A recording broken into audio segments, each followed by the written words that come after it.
तो स्वदेशी जागरण मंच से जुड़े हुए सभी कार्यकर्ता बंधुओं और इस फेसबुक पर पेज पर अपने विभिन्न कार्यकर्ताओं के माध्यम से रखे जाने वाले विचारों का श्रवण कर अपने समाज जीवन में और अधिक सक्रियता पूर्वक भूमिका निभाने वाले ऐसे सभी आत्मीय बंधुओं, आज का विषय है विवेकानंद के विचार और उनका जीवन चरित्र। मित्रों, हम सब जानते हैं कि स्वामी विवेकानंद का नाम एक ऐसा नाम है जो युवाओं के अंदर ऊर्जा, उत्साह, उमंग का संचार करता है और जीवन में आगे बढ़ने की प्रेरणा देता है। जितने भी हमारे समाज, इतिहास, राष्ट्र के महापुरुष हुए हैं, उन सबके जीवन से हमको कुछ न कुछ प्रेरणा मिलती है। और हम देखते हैं कि वर्तमान में सब युवाओं को, न केवल देश के बल्कि विदेश के भी युवाओं को मोटिवेट करने का काम सर्वाधिक जिस जीवन ने और जिस महापुरुष ने किया है, उनका नाम है स्वामी विवेकानंद। हम सब जानते हैं कि 12 जनवरी 1863 को कलकत्ता में एक संपन्न परिवार में उनका जन्म हुआ। बहुत संपन्न परिवार के अंदर उनका लालन पालन हुआ। उनके पिताजी वहां कलकत्ता उच्च न्यायालय के अंदर बैरिस्टर के पद पर कार्यरत थे। मां भुवनेश्वरी देवी यह अत्यंत ही धार्मिक प्रवृत्ति के विचारों की महिला थी।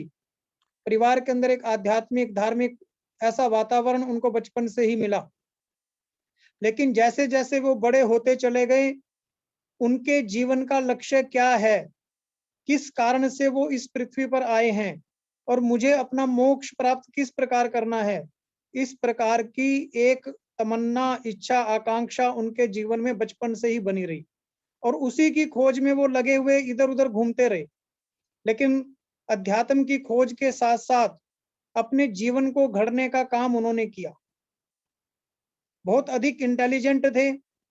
एकाग्रचित होकर पढ़ने के उनके बचपन के अनेक उदाहरण आते हैं कि किस प्रकार से वो एकाग्रचित होकर अपनी कक्षा में बैठकर पढ़ाई करते थे। और इसके लिए उनके अध्यापक कहते थे कि जो विवेकानंद ने एक बार पढ़ लिया या सुन लिया, वह उनको स्मरण हो जाता था। यह उनकी स्मरण शक्ति का द्योतक है। पढ़ाई के साथ साथ, अध्यात्म के साथ साथ युवा होते हुए जितने भी प्रकार की विधाएं जीवन में सीखने की आवश्यकता होती हैं, वह उन्होंने सीखी। स्विमिंग करते थे, बहुत अच्छे तैराक थे।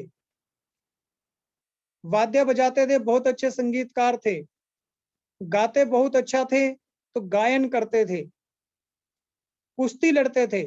मल्ल विद्या के अंदर पारंगत थे और अध्ययन करने में उन्होंने अपने हिंदू धर्म के सब ग्रंथों को, वेद, वेदांग, उपनिषद, रामायण, महाभारत ही नहीं तो दुनिया के जितने बाकी धर्म हैं, चाहे बौद्ध धर्म है, ईसाई है, इस्लाम है, उनके भी सब पवित्र धर्म ग्रंथों का अध्ययन किया, क्योंकि वह उस परमपिता परमात्मा की वास्तविक शक्तियों का आभास अपने जीवन के अंदर अनुभूत करना चाहते थे।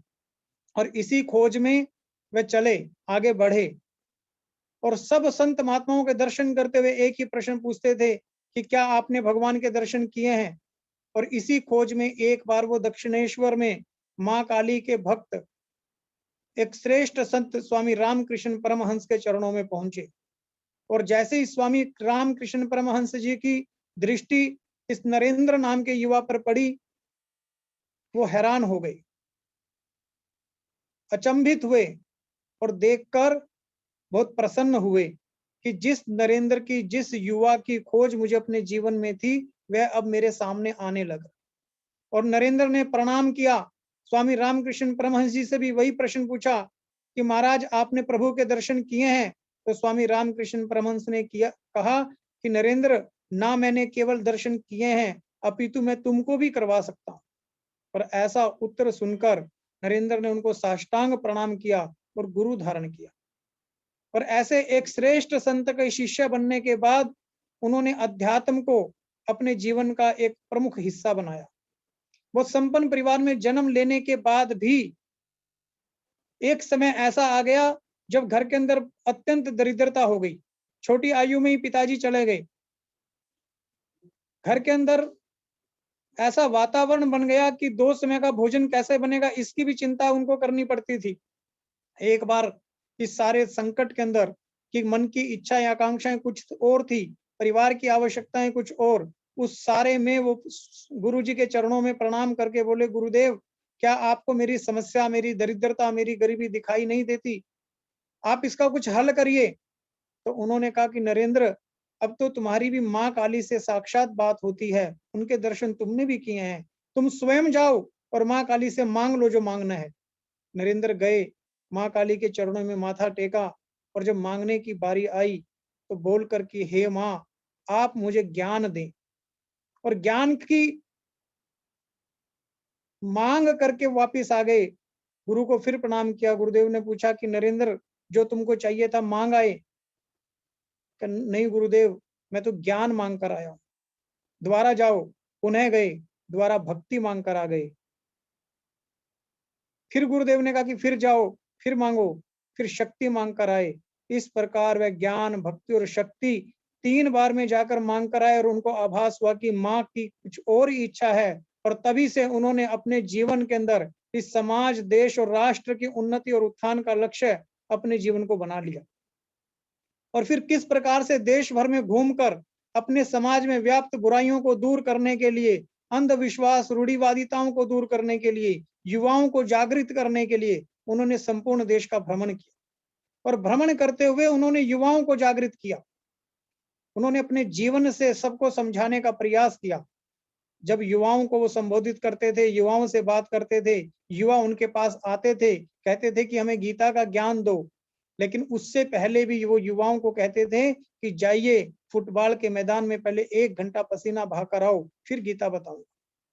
वो क्या संदेश देना चाहते थे युवाओं को? उन्होंने कहा कि हमको अध्यात्म के ज्ञान के साथ साथ प्रभु ने जो शरीर दिया है, इस शरीर की स्वस्थता, इस सुदृढ़ता, इसका शक्तिशाली संपन्न होना, यह परम आवश्यक है।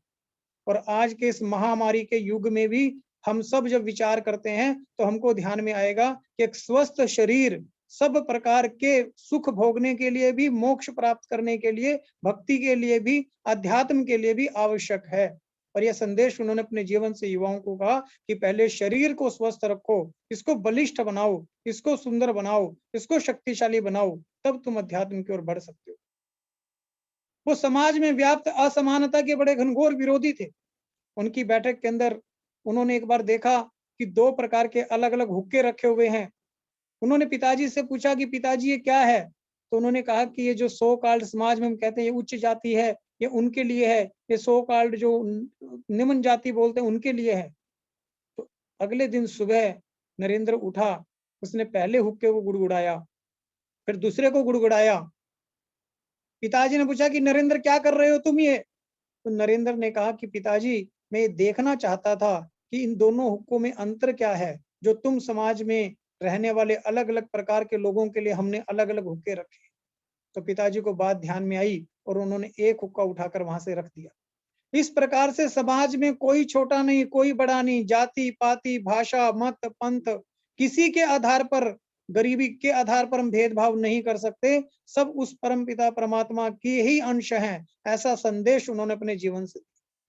और कई बार तो वो पीड़ा के अंदर बड़े कठोर वाक्य बोलते थे कि हम अपने साथ कुत्ते को बिठाकर दूध पिला सकते हैं, बिल्ली को खाना खिला सकते हैं, लेकिन अपने जैसा दिखता हुआ ही एक हार्ड शरीर, मांस का पुतला, वह हमें निमन लगता है।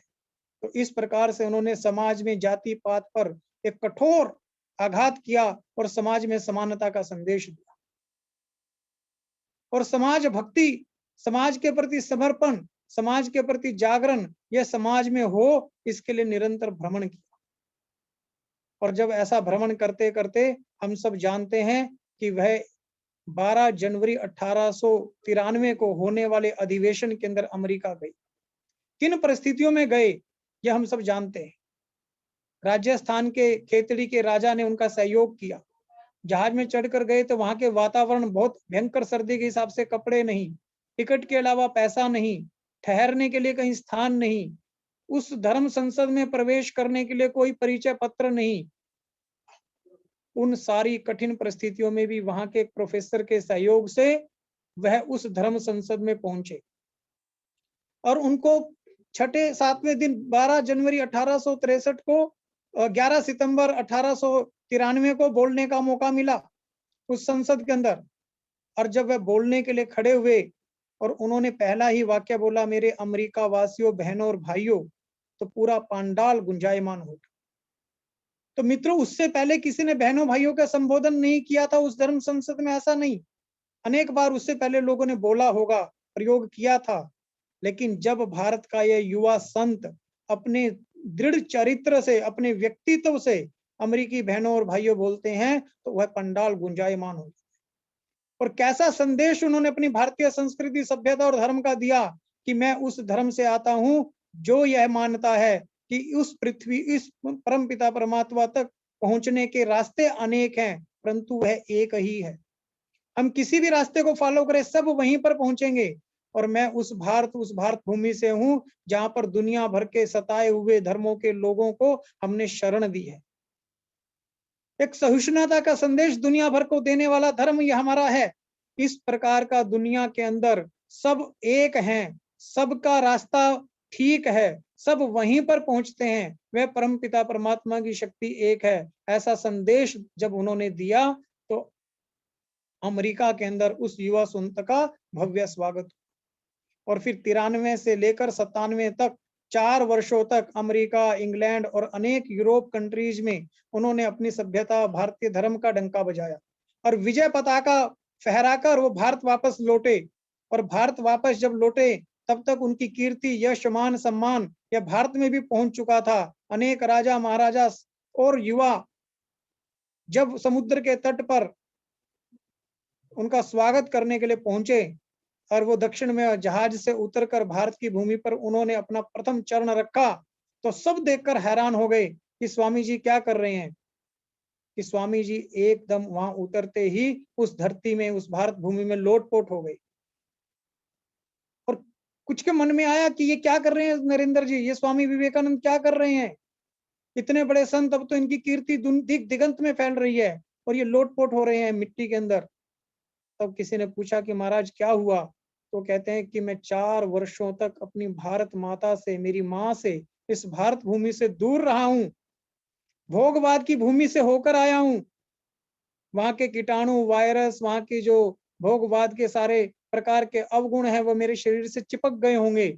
उन सबको छुटकारा पाकर मैं अपनी भारत माँ की गोद में लोटपोट हो रहा हूँ। इतने वर्षों के बाद मुझे अपनी भारत माँ की गोद मिली है। एक भारत भक्ति का, भारत माता के प्रति समर्पण का संदेश उन्होंने अपने इस प्रसंग से दिया।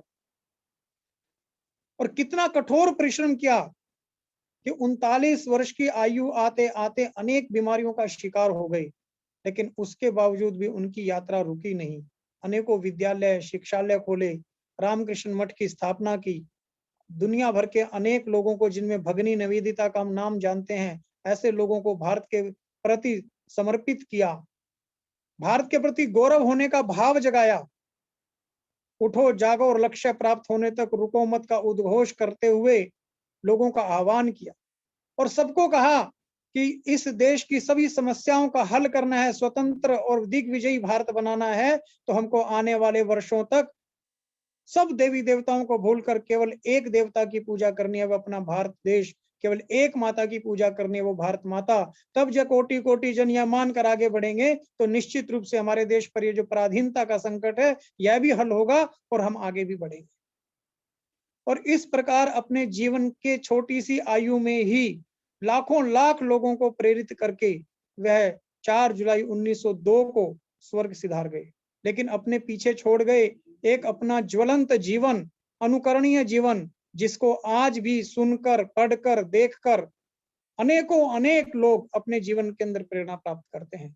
मित्रों, उनका जीवन बताने के लिए बहुत अधिक समय की आवश्यकता हो सकती है, बहुत जीवन के उनके प्रसंग है, लेकिन समय की इस तरंग माध्यम से एक सीमा होने के कारण से मैं केवल इतना ही कहूंगा, उनका जीवन हम सब के लिए प्रेरणा स्रोत है। शरीर को सौष्ठव बलशाली बनाना, अपने भारत का गौरव करना, भारत, यह वो कहते थे कि मैं उस भगवान की पूजा करता हूं जिनको अज्ञानी लोग नर बोलते हैं। ऐसा नर सेवा का संदेश उन्होंने दिया, समाज के प्रति अपने कर्तव्यों का पूर्ण करने का आह्वान उन्होंने किया। अगर उनके जीवन से हमको प्रेरणा लेनी है तो ऐसी समानता का भाव समाज में पैदा करना होगा। अपने पैरों पर खड़ा होकर अपने देश का गौरव भाव जगाकर समाज के सब प्रकार के लोगों की चिंता करते हुए हमको आगे बढ़ना होगा। और ये सदी उनके सपनों को साकार करने की सदी है।